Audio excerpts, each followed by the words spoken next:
Hey everybody, and welcome to this episode, well actually a series of podcasts that I'm going to be doing over the next few weeks. So many people come to me and they talk about change and how it affects the way they communicate and the way that they behave, and how leaders, when they implement change, that it affects their team. So I thought I'd cover lots of different aspects of change, from whether it's an individual change, like you've had a relationship breakdown, or you're moving house, or something at work is different, or you're looking for a new job, or looking to ask for a pay rise.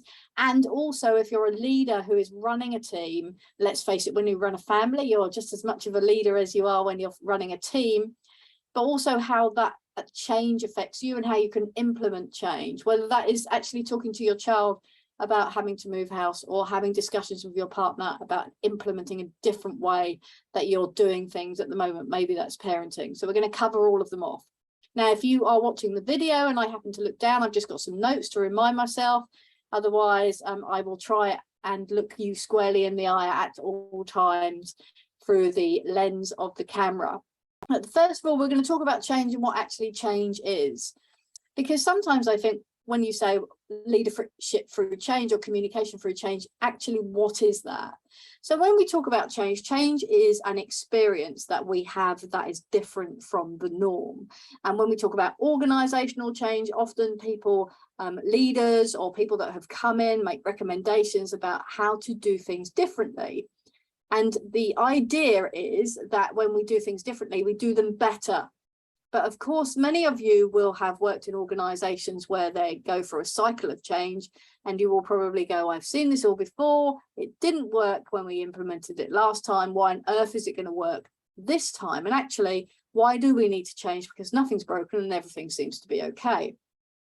And I would agree with you to some extent, having worked for a policing organisation, big organisation that implemented change time and time again for 31 years, but also then running my own business for the last 5 years, or my own free businesses, a complex of businesses, if you like, where I have implemented change. And often I've seen the resistance from my team because they don't have all the information that I have around what's making me change.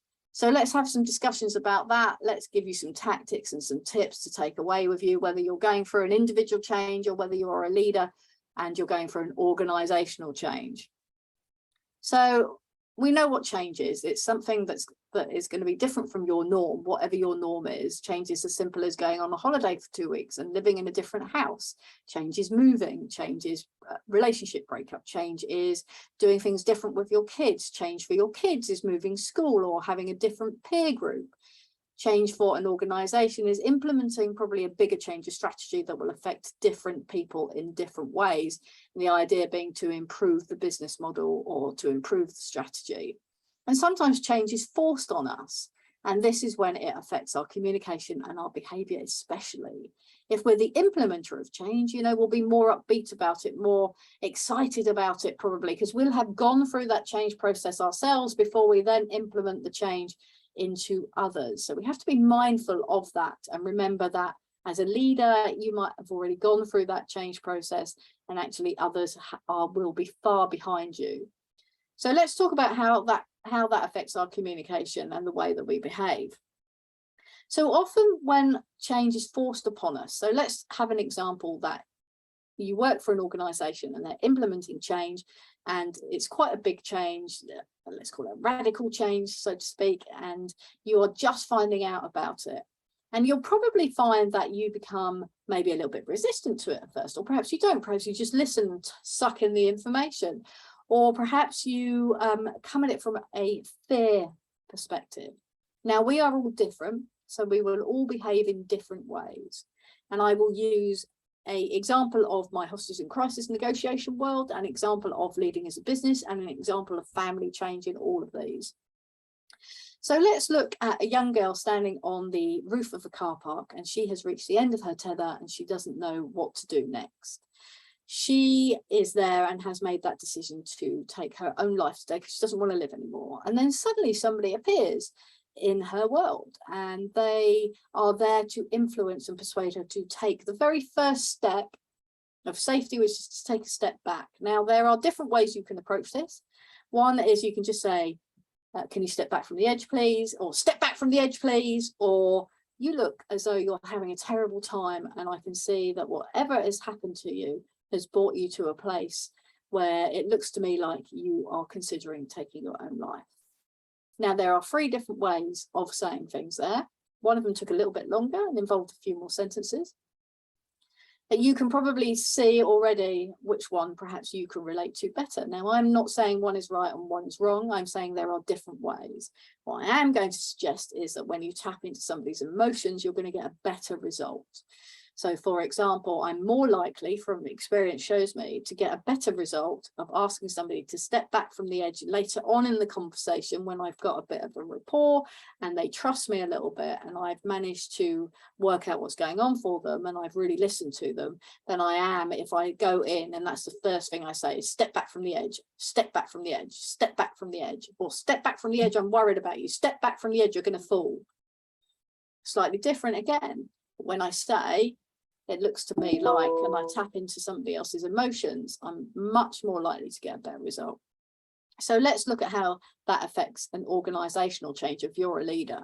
So remember, you have thought about the change. Perhaps you are the leader who is implementing the change and it's your idea. So you're excited because it's your idea and you can't really understand why nobody is as excited as you. Certainly I feel that way as an employer. Sometimes, yeah. I've 31 years an employee, 5 years an employer, very different worlds. But same skills that I learned. So I'm very grateful I learned all those skills.